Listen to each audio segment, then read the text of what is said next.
Saviez-vous que le mot Hamas est mentionné plus de 40 fois dans la Bible?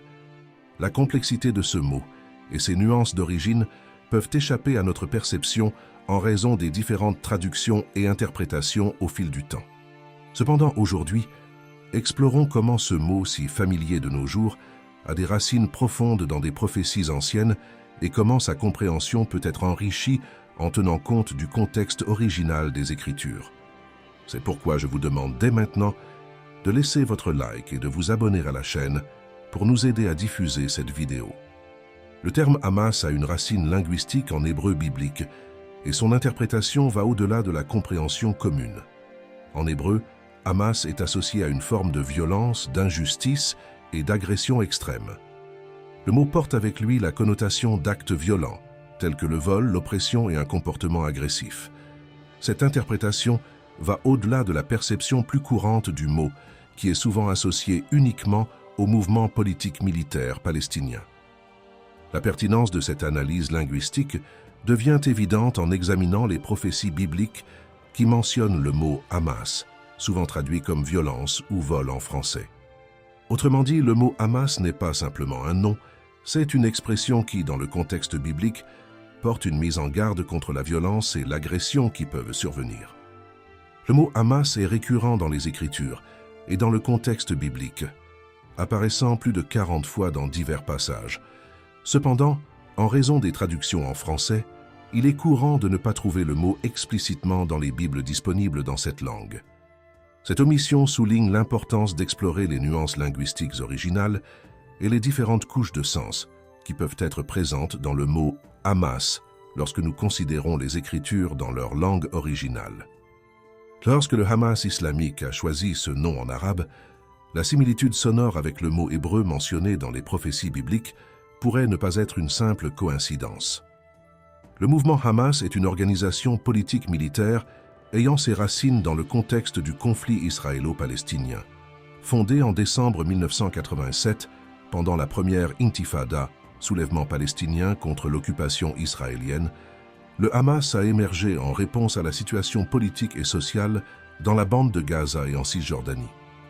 Initialement établi en tant que fraternité musulmane en Palestine, ses fondateurs, Cheikh Ahed Yassim et Abdelaziz al-Rantisi, ont cherché à créer une organisation combinant des activités politiques, sociales et militaires sous la bannière de l'islam.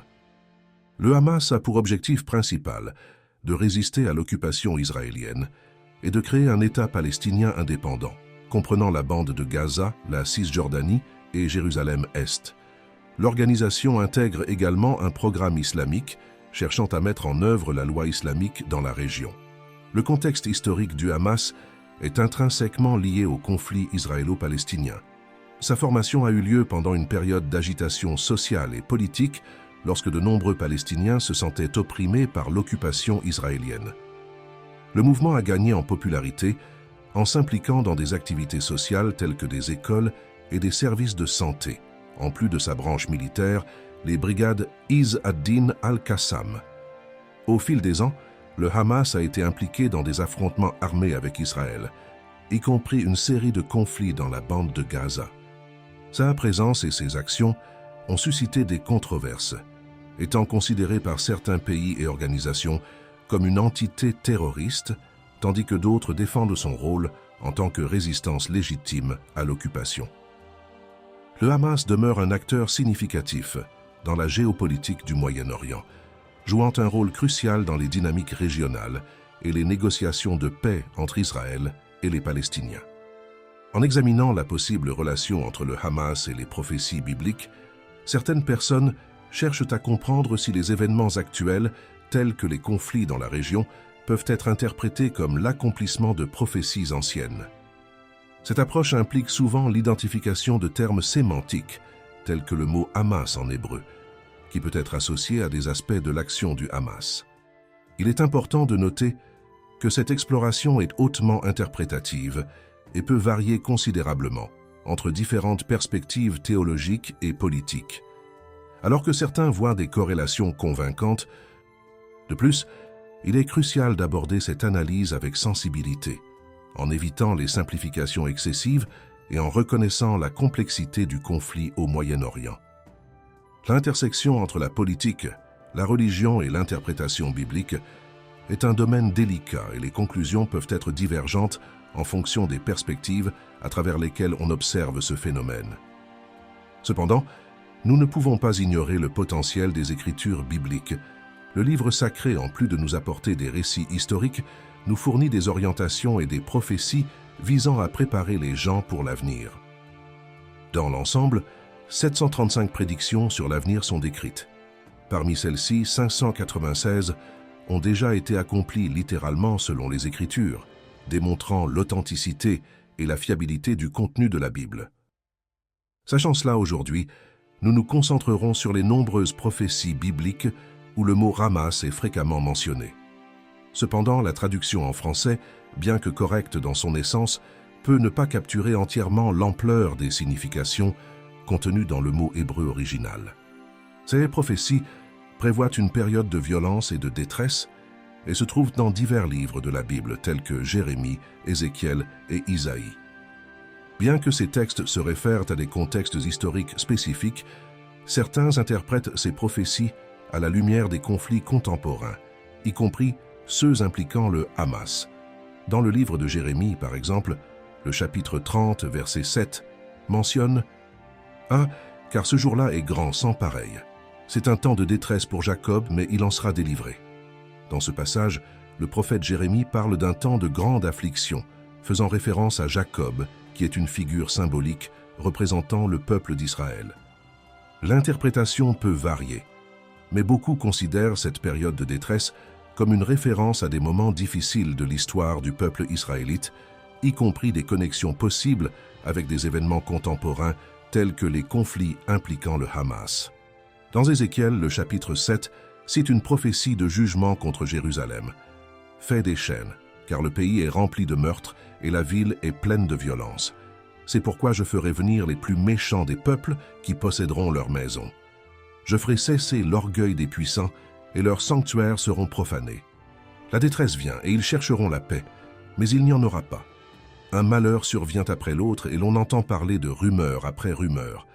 Ces versets décrivent un scénario de violence, de malheur et de recherche désespérée de la paix, se connectant au thème des conflits et des afflictions, discutés dans le contexte des prophéties et des conflits impliquant le Hamas.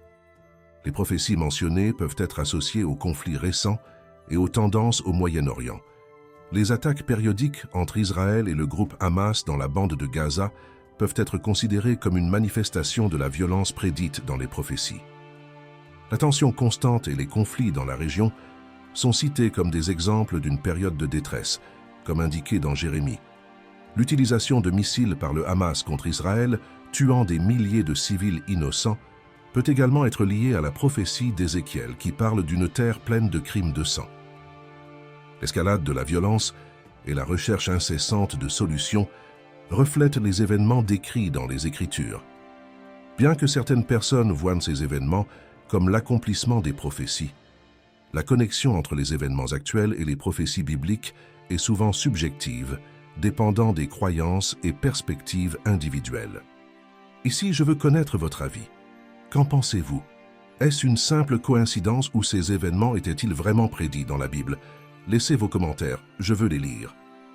Pour continuer, outre les prophéties abordant directement le Hamas et Israël, les Écritures contiennent également des prédictions sur d'autres nations et des événements mondiaux. Les prophéties liées aux conflits entre nations, aux transformations de la nature humaine et à la quête de la paix entre les peuples offrent une vision globale du paysage mondial. En observant les événements, il est intriguant de constater comment ces prophéties peuvent se dérouler sous nos yeux. Les conflits, les alliances inattendues et les mouvements géopolitiques peuvent être perçus comme des manifestations des prophéties bibliques, soulignant la pertinence continue et intemporelle de ces messages pour la compréhension du monde qui nous entoure. Heureusement, la Bible nous offre également des prophéties positives et une vision optimiste de la situation. La prophétie d'Isaïe sur la fin de la violence et la transformation des armes en instruments de paix est une vision puissante d'un avenir rédempteur et pacifique. Cette prophétie se trouve dans Isaïe, chapitre 2, verset 4, où le prophète offre une image inspirante de ce qui se passera dans les derniers jours. Il sera le juge des nations, l'arbitre d'un grand nombre de peuples. De leurs épées, ils forgeront des socs de charrues et de leurs lances des faucilles. Une nation ne brandira plus l'épée contre une autre, et l'on n'apprendra plus la guerre. Dans ce contexte prophétique, Isaïe dessine un tableau de transformation mondiale, où les nations renonceront à la guerre et chercheront la paix. La symbolique de transformer les épées en socs de charrues et les lances en faucilles est particulièrement frappante, car elle représente un changement radical de mentalité, de la destruction à la construction, de la guerre à la production et du conflit à la collaboration. En reliant cette prophétie au thème général d'espoir pour un avenir meilleur, nous réalisons qu'Isaïe transmet la promesse que, même face à l'adversité et au conflit, il y a une vision de réconciliation et d'harmonie. La transformation des armes en instruments agricoles symbolise la transition d'une ère de violence à une ère de prospérité et de coopération. Ce message d'espoir résonne au-delà du contexte biblique et peut être appliqué aux défis contemporains, y compris les conflits régionaux et mondiaux. La prophétie suggère qu'à la fin, l'humanité a le potentiel de surmonter la violence et de construire un avenir où la paix prévaudra. Cette vision utopique sert de phare d'espoir, encourageant la recherche de solutions pacifiques et la construction d'un monde meilleur pour les générations futures. J'espère que vous avez apprécié la vidéo d'aujourd'hui. N'oubliez pas de vous abonner à la chaîne et d'activer la cloche de notification. Cliquez maintenant sur l'une des 2 vidéos qui apparaîtront sur votre écran pour continuer à nous regarder. Cordialement, et restez avec Dieu. Vous cherchez la prospérité et l'épanouissement dans tous les domaines de votre vie? Je veux apprendre comment la foi et la sagesse biblique peuvent transformer votre relation avec l'argent et vous conduire vers une vie plus prospère. Le livre « Prospérité avec Dieu » vous fournira un guide inspirant et pratique pour entreprendre un voyage vers une véritable richesse. Découvrez comment renforcer votre foi en Dieu et la mettre en action, atteignant la satisfaction, le succès financier et une vie abondante. Cliquez sur le lien dans les commentaires et plongez dans ce livre rempli d'enseignements précieux. Préparez-vous à une lecture transformative qui vous guidera vers une vie de prospérité basée sur votre connexion avec le Créateur. Ne manquez pas cette opportunité de découvrir le véritable sens de la prospérité.